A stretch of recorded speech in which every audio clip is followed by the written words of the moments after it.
গত 17টা বছর ধরে আমরা খেয়াল করে দেখেছি কোরআনের আলোচনাগুলো হতে দেয় নাই। মসজিদের মিম্বারগুলো থেকে যখন কোরআনের আলোচনা হচ্ছিল, ইমাম বদল করা হয়েছে। তাদের দলীয় নেতাকর্মীর মনোমত না হওয়ার কারণে মাইকগুলো কেড়ে নেওয়া হয়েছে মঞ্চ থেকে। যখন তাদের বিরুদ্ধে কথা চলে গেছে, সেই দিন একেবারেই গেছে। আমরাও জানি এই কোরআনের পথ, ইসলামের পথ কখনো ফুল বিছানো নয়, এ পথ কণ্টকাকীর্ণ। এই পথে চলতে গেলে পা রক্তাক্ত হবে, জমিন হবে রক্তের সাগর। আমরা এটা বিশ্বাস করি। এই দিনের পথে অবিচল আস্থা নিয়ে চলা শুরু করেছি। সুতরাং আজকে খাতাসানের মাহফিল থেকে সবাইকে সিদ্ধান্ত নিতে হবে, এইরকমই বাধা আসবে, এইরকম মামলা হবে, হামলা হবে, লড়াই হবে, প্রয়োজনে জেল হবে, জরিমানা হবে, ফাঁসি কাস্তে ঝুলা লাগবে, জীবন দেওয়া যাবে, ইমান দেওয়া যাবে না। রাজি আছো কিনা? হাত তুলে দেখা।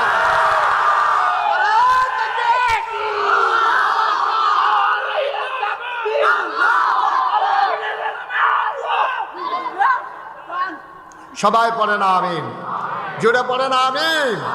সুতরাং এই পথে চলতে গেলে একটু রক্ত ঝরবে, বাধা আসবে, লড়াই হবে, মাহফিল থেমে যাবে। এটা বুঝা শুনেই আমরা ইসলাম মানা শুরু করছি, ঠিক কিনা বলেন? ঘরটা খুব কুসুমাস্তীর্ণ হবে, ফুল বিছানো হবে। এই পথে শুধু স্লোগান পাবেন, প্রশংসা পাবেন, ইটকারি মস্কারা পাবেন না। এ আশা করারও সুযোগ নাই। কারণ নবীজিকে কাফেররা ছাড়েন, আপনি কোন ছাই? আপনি কোন ছাই? আপনাকে ছেড়ে দেবে আশা করেন কেমনে? ১,৫০০ বছর আগে নবীজিকে কাফেরেরা ছাড়েন নাই, আপনাকেও কাফেরেরা ইসলামের বিরোধী শক্তি ছেড়ে দেবে। এটাই হচ্ছে বাস্তবতা। বন্ধুরা আমার, ভাইরা আমার, নবী আর আসবেন না সিদ্ধান্ত হয়ে গেল। তাইলে ওলামায়ে কেরাম, মসজিদের ইমাম, হাক্কানি পীর, মাশায়েখ, বুজুর্গরা, মাদ্রাসার মুহতামিম, প্রিন্সিপাল সবাই মিলে মানুষকে বুঝিয়ে বুঝিয়ে দ্বীনের পথে নিয়ে আসবে। কিন্তু সেই ১,৫০০ বছর আগের ইসলাম চুল পরিমাণ এদিক সেদিক করার কোনো ক্ষমতা নাই, ঠিক কিনা? ১,৫০০ বছর আগে যে কোরআন এসেছে, এই যে গোলাপি রঙের শার্ট, এই ভাই আপনি কি শুরু করছেন? উনি দায়িত্ব পালন করতেছে, পুরাটা মাহফিল একটা লারা ফড়াই লিছে বেড়া। আস্তে আস্তে ইশারা ইঙ্গিত আমিন ক, জোরে কনা আমিন। খুব সাবধান, সময় খুবই কম, কথা হারাই যেতে দেওয়া হবে না ইনশাআল্লাহ। আল্লাহ যেন কবুল করে, সবাই পড়ে না আমিন। তো রেজাল্ট কি দাঁড়ালো? আমরা কি জানলাম? দুনিয়াতে নবী আসবেন না, মানুষ আসবে। আর ওলামায়ে কেরাম সেই নবীর দায়িত্বটা পালন করবে, হাক্কানি পীর মাশায়েখরা। কিন্তু তারা পথ দেখাবে নিজের মন মতো না, নিজের বাপ দাদার কেতাব দিয়া না, নিজের মন মতো কথা দিয়া না। তারা মানুষকে দ্বীনের পথে নিয়ে আসবে কোরআন দিয়া, নবীর সুন্নাহ দিয়া, ঠিক কিনা বলেন? কথা কয় না, ঠিক কিনা? এজন্য এই ১,৫০০ বছর পরেও কোরআনের একটা নক্তার পরিবর্তন হয় নাই, কোরআনের একটা জার জবরের পরিবর্তন হয় নাই, কোরআনের একটা অক্ষর, একটা শব্দের পরিবর্তন হয় নাই, কোরআনের একটা অর্থ পরিবর্তন হয় নাই। কারণ কিয়ামত পর্যন্ত এই কোরআনকে অবিচল রেখে এবং অবিকল রেখে এই কোরআন দিয়ে মানুষকে ডাকতে হবে। আর নবীর জীবনের যা কিছু কথা, যা কিছু চলা, যা কিছু সমর্থন, সবগুলোকে ওই ওলামায়ে কেরাম সংরক্ষণ করে রেখে দিয়েছেন। এইগুলো আমাদের পথ চলার পাথেও। আমিন বলবেন না? জোরে বলবেন না আমিন? তাইলে এই প্যান্ডেলে এখন যারা আমরা আছি, দাঁড়ানো বসা, আশেপাশে বাড়ি ঘরে যারা এখানে আছি, আমরা দোকানপাটে, আমরা সবাই কি জান্নাতে যেতে চাই? কথা কন, জান্নাতে যেতে চাই? সবাই মিলে যদি জান্নাতে যেতে চান, তাইলে এই জান্নাতে যাওয়ার জন্য নবীজি সুন্দর একটা প্রেসক্রিপশন দিয়েছেন, সুন্দর একটা কথা বলেছেন যে ৬টি কাজ জান্নাতের আমানত স্বরূপ। যদি ৬টা কাজ, এটা জামানত। তুমি যেমন ব্যাংক থেকে লোন উঠাইতে গেলে তোমার এই জমিনটাকে জামানত হিসাবে রাখা লাগে, তোমার দলিলটাকে জামানত হিসাবে, বাড়িটাকে বন্ধক দিয়া তুমি ব্যাংক থেকে লোন ওঠানো লাগে। তুমি যদি ৬টা জিনিস আমি নবীর কাছে জামানত হিসাবে দিতে পারো, আমি নবীজি তোমার জন্য জান্নাতটাকে আমানত হিসাবে রেখে দেব। সুবহানাল্লাহ। কয়টা জিনিস? 6টা জিনিস। জোরে বলেন একটু, কয়টা? 6টা। নবী বলছেন 6টা জিনিস যদি তুমি জামানত দিতে পারো, অর্থাৎ তোমার বাড়িটা যদি ব্যাংকে দিতে পারো, তাইলে তোমার আমি 5 লক্ষ টাকা দেবো।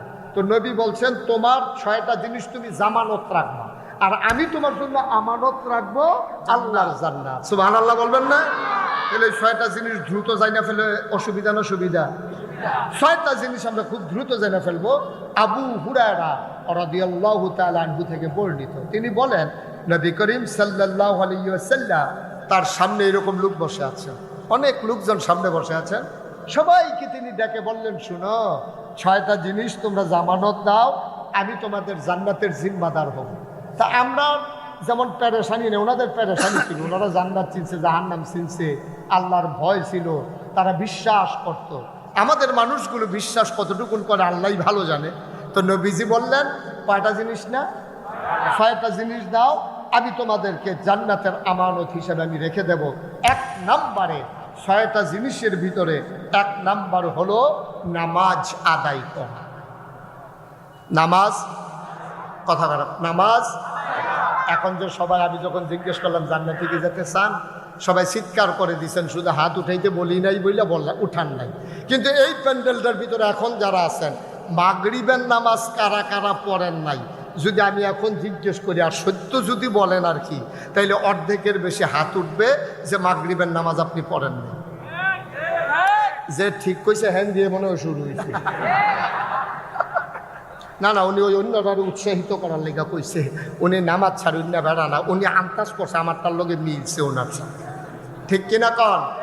আসলে বাস্তবতাও তাই, অর্ধেকের বেশি মানুষ এখানে আমরা মাগরিবের নামাজ পড়ি নাই। হ্যাঁ, কথা বললাম না, অর্ধেকের বেশি নামাজ আমরা মাগরিবের পড়ি নাই এবং এশার নামাজ পড়ব না, এটার উপরে মোটামুটি নিশ্চিত আছে অর্ধেকের বেশি মানুষ। তা আল্লাহ বলছেন যদি জান্নাতে যেতে চাও 6টা জিনিস জামানত লাগবে। 1 নম্বরে যেটা কইছে এটাই তো অর্ধেকের নাই, অর্ধেকের তো এটাই নাই, আরো 5টা তো বাকি রয়ে গেছে। এখন যদি এইটাই না থাকে তা আপনি কেমনে ঋণ পাবেন কেমনে? আপনার যখন বলছে যে ভাই আপনি এই কাগজপত্র নিয়ে আসেন, তাহলে আপনাকে লোন দেওয়া হবে, আপনার কাগজ ছাড়া গিয়ে যদি সারাদিন খেরুই থাকতেন পারবে, দিত না তো, দিত না। ওই যে যুদ্ধে, কথা শুনেন মন দিয়া, যুদ্ধের ভিতরে বাহিনী পরাজিত হয়েছে, সেনাপতিকে রাজমশাই ডাইকাই না কয়, এই যুদ্ধে হাল্লা কেন, আমার কি কম আছে? গোলা বারুদ কম আছে না, বন্দুক কম আছে না, সৈন্য কম আছে না, ক্যাডার কম আছে, ফিটাফিটি করুন না, সব আছে, এরপরে ফলাফাইনি আবার জিতে কেমনে? ফলাফাইনি এরপরে ফিটাফিটি করে জিতে কেমনে? তখন পুলিশে কয়, স্যার গুল্লি যে একটারে করি, একটাই পরে আবার এসে আরেকটা দাঁড়ায়, কেউ দৌড় দেয় না। সুবহানাল্লাহ বলবেন না? তো পরে দিতে হবে না, তো হবে কি? গুলি করি একটারে, পরে একটাই, এই জায়গাতে আরেকটাইও দাঁড় করে, কিন্তু কেউ তো দৌড় দেয় না। তো এই জাতিরে পরাজিত করবে কেমনে? এই জন্য পারে না। তো রাজমশাই এসে জিজ্ঞেস করছে সেনাপতিরে, আমরা কেন হারলাম, যুদ্ধে আমরা হেরে গেলাম কেন? তখন সেনাপতি বলতেছে, স্যার 101টা কারণ আমি বার করছি। কয়টা কারণ? 101টা। সবাই কথা কয় না, কয়টা কারণ? মঞ্চে যারা আছে তারা না কইলেও সারবে, তারা যে হুইতালাইছে না, এটাই তো বেশি গেল। বালিশ দে, বালিশ দে একটা,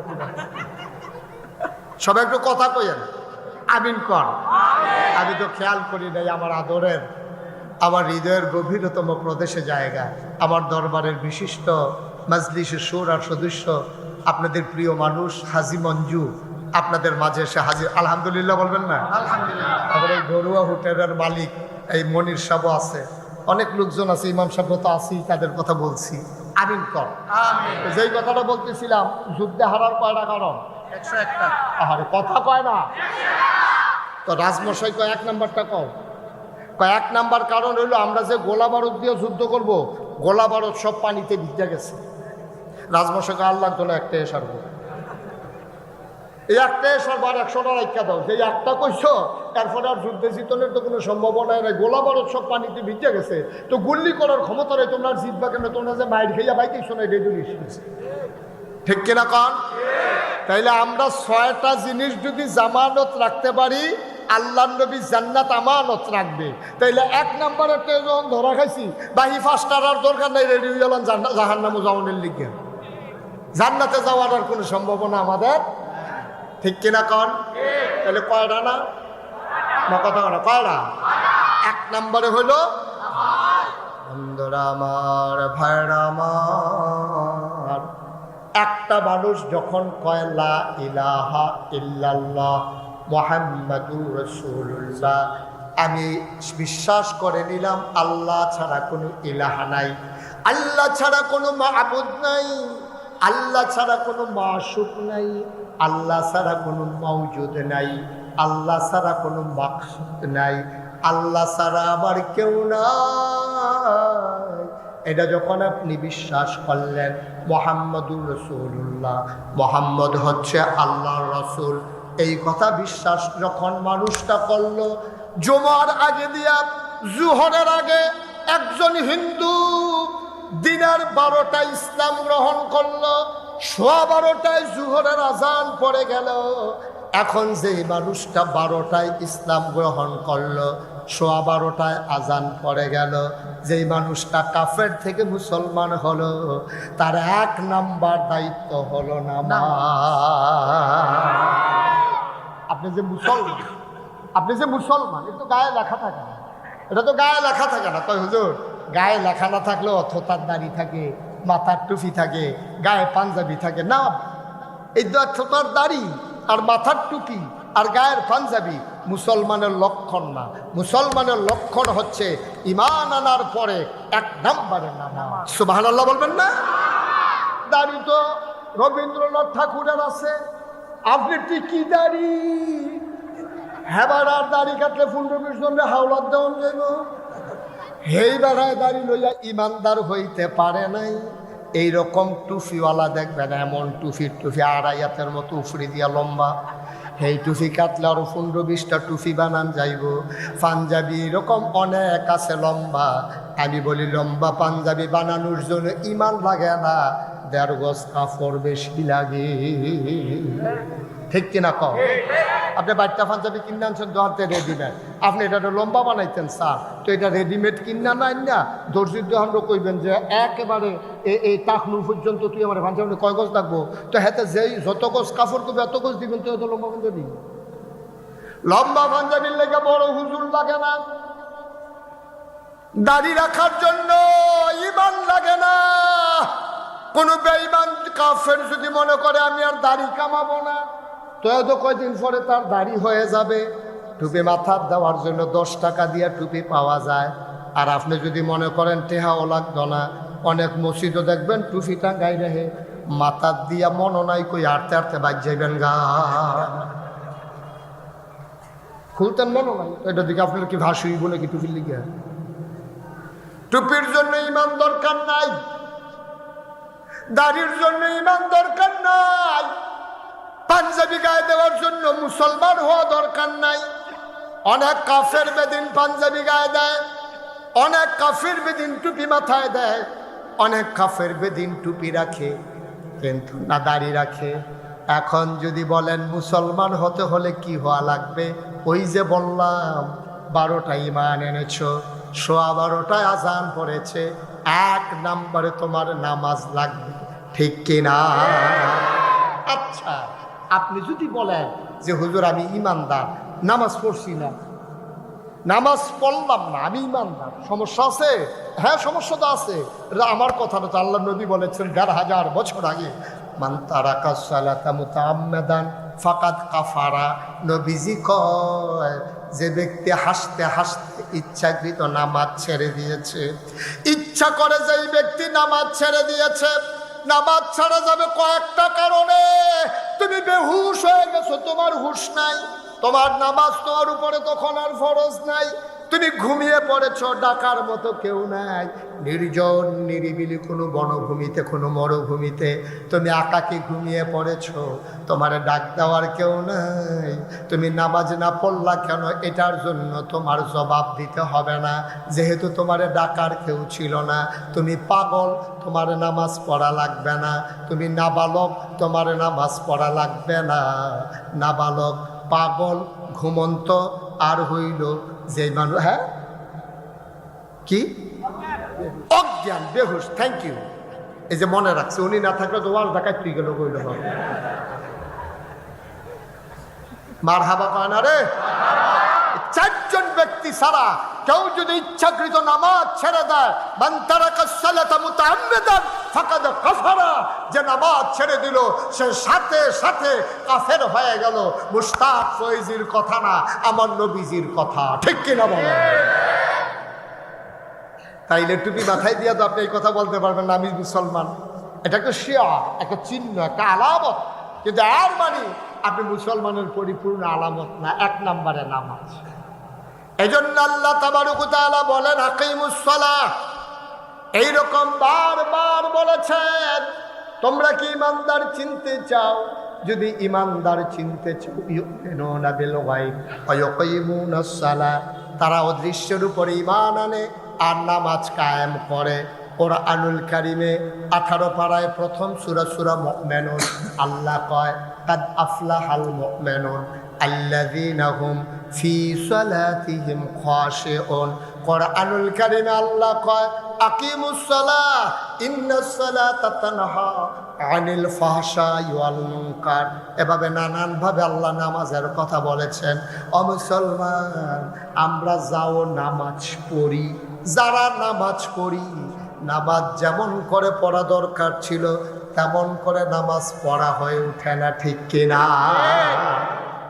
আল্লাহ রাব্বুল আলামিন কোরআনে 18 পারায় প্রথম সূরা সূরা মুমিনুনে কি কথা বলেন তো এখানে ভাই, কত সুন্দর করে আল্লাহ বলেছেন কাদ আফলাহাল মুমিনুন, ওই মুমিন সে সফল কাম, আল্লাযীনা হুম ফি সালাতিহিম খাশিউন, ওই সফল কাম মুমিন যে নামাজের ভিতরে ভীত সন্ত্রস্ত, ভয়ে কম্পমান, নামাজ যখন পড়ে এমনভাবে পড়ে আনতা আবুদুল্লাহ কাআন্নাকা তারাহু ফাইন লাম তাকুন তারাহু ফাইন্নাহু ইয়ারা। সুবহানাল্লাহ বলবেন না? আপনি যখন নামাজে দাঁড়াবেন, নামাজে যখন দাঁড়ালেন, আগে ঠিক করে নেবেন আপনি কেন নামাজ পড়তেছেন। ওই যে আমি বললাম আপনি ইমানদার, এটা প্রমাণের জন্য আপনার নামাজের দরকার। তাইলে আপনি আগে নিয়ত ঠিক করে নেবেন কেন নামাজ পড়বেন। এই জন্য আবাদত, যে কোনো আবাদত কবুল হওয়ার জন্য শর্ত হইল 3টা। 1 নম্বরে সহি নিয়ত, 2 নম্বরে সঠিক নিয়ম, 3 নম্বরে হালাল খাওয়া। কোনো আবাদতের ভিতরে এই 3টা জিনিস যদি না থাকে, মানুষটার আবাদত আল্লাহ পর্যন্ত পৌঁছবে না, ঠিক কিনা? আপনি নামাজ পড়বেন, কেন নামাজ পড়ছেন? আপনি যদি আমি জিজ্ঞেস করি আজকে নামাজ পড়ছেন কেন, আপনি বলবেন যে হুজুর আপনার মাহফিল হবে, খেতাসার মাহফিলে আসছি, আজ যদি নামাজ না পড়ি তার নামাজ পড়াম কবে? সকলে নামাজ পড়তেছে, আমিও নামাজ পড়ছি। আপনি নামাজ ফরজ এই জন্য পড়েন না। যদি আপনার উপরে নামাজ ফরজ এই জন্য যদি আপনি নামাজ পড়তেন, আপনার গলায় ছুরি আসতো, আপনি নামাজ ছাড়তে পারতেন না, ঠিক কিনা? কেউ আপনার নামাজ ছাড়াইতে পারত না। আপনি ছেড়ে দেন কেন? আপনি ফরজ বুঝেন না। আপনি সামাজিক নামাজ পড়েন, আপনি রাজনৈতিক নামাজ পড়েন, আপনি এই ব্যক্তিগত নামাজ পড়েন, এই নামাজ আপনি আল্লাহর জন্য পড়েন না। অথচ আল্লাহ কোরআনুল কারীমে নকিবে থেকে বলেন, কুল হে রাসূল আপনি বলে দেন ইন্না সালাতি ওয়া নুসুকি ওয়া মাহইয়ায়া ওয়া মামাতি লিল্লাহি রাব্বিল আলামিন। নবীকে বলতেছে, নবীকে আপনি যাই করবেন আপনি বলে দেন ইন্না সালাতি, আমার নামাজ, ওয়া নুসুকি আমার কোরবানি, ওয়া মাহইয়ায়া আমার জীবন, ওয়া মামাতি আমার মরণ, অর্থাৎ জীবন মরণের মাঝামাঝি আমার ব্যক্তি জীবন, আমার পারিবারিক জীবন, আমার সমাজ জীবন, আমার রাজনৈতিক জীবন, আমার ইন্টারন্যাশনাল রিলেশন, আমার অর্থনৈতিক জীবন, যা কিছু কেবলমাত্র শুধুমাত্র একমাত্র লিল্লাহি রাব্বিল আলামিন, আল্লাহ রাব্বুল আলামিনের জন্য, ঠিক কিনা? তাহলে আমি কাপড় পরব ওইভাবে যেই কাপড় পরলে নবীর তরিকা অনুযায়ী হয় এবং আমার আল্লাহ সন্তুষ্ট হয়, ঠিক কিনা বলে? আমি নামাজ পড়ব ওইভাবে যে নামাজ হবে শুধুমাত্র আল্লাহর জন্যে, দুনিয়ার কাউকে দেখানোর জন্য না। আমি বলছিলাম আমাদের নামাজ নানান কারণে হয়।